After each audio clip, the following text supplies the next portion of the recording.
you're still here.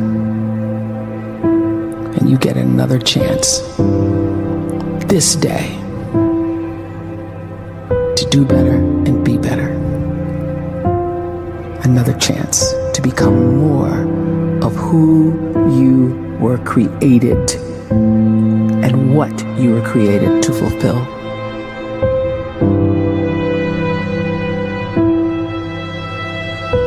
Everyone in the world is capable of living outside the role or beyond the roles that they place themselves in, no matter what it is. You're not just a dad. You're not just a banker. You're not just a brother or a son or a convict. It doesn't matter. Like, everyone is bigger, much bigger, infinitely bigger than the roles they place themselves in, and is capable of reaching potential greater than anything they could imagine.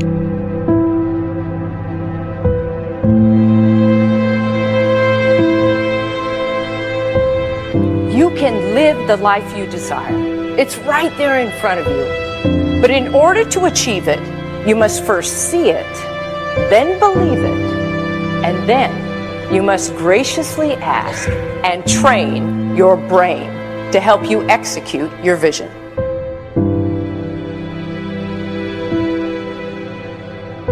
So when you start to focus and you delete distraction from your life, and you start to get seriously invested in doing one thing staggeringly well, and you practice that one thing over and over, a term to think about is mundanity. You do one simple, seemingly insignificant thing every day around your main skill, and it's very mundane, but small daily improvements over time lead to world-class results. Well, here's what happens in your brain. You start to isolate a single neurocircuit around that skill, and that starts to trigger a certain type of brain cell called an oligodendrocyte, which then releases myelin. Myelin is a fatty tissue that starts to wrap around that single neurocircuit related to that main skill you've been practicing.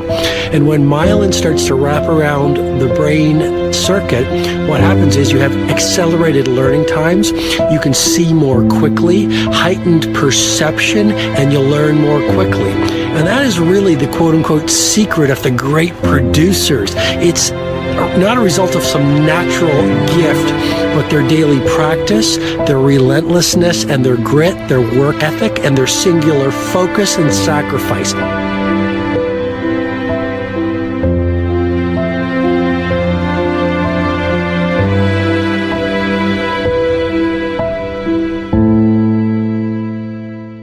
A great life is built not by revolution. A great life is built by evolution. Small and steady wins the race. What you do every day is far more important than what you do once every decade. I want you to really think about that idea. What you do every day is simply your life in miniature. And as you live every single day, so you're crafting your life. What you do over the next hours is really building your future. And if you can just get every single pocket of 24 hours right as best as we humanly can, the rest of our life is going to take care of itself. So small wins matter. The scripture says we will eat the fruit of our words. You are planting seeds when you talk. At some point, you're going to eat that fruit. My challenge is make sure you're planting the right kind of seeds. If you want apples, you have to sow apple seeds. If you want oranges, you can't plant cactus seeds, poison ivy seeds, mushroom seeds. You're going to reap fruit from the exact seeds that you've been sowing. In other words, you can't talk negative and expect to live a positive life. You can't talk defeat and expect to have victory. You can't talk lack, not enough, can't afford it, never get ahead, and expect to have abundance. If you have a poor mouth, you're going to have a poor life. If you don't like what you're seeing, start sowing some different seeds.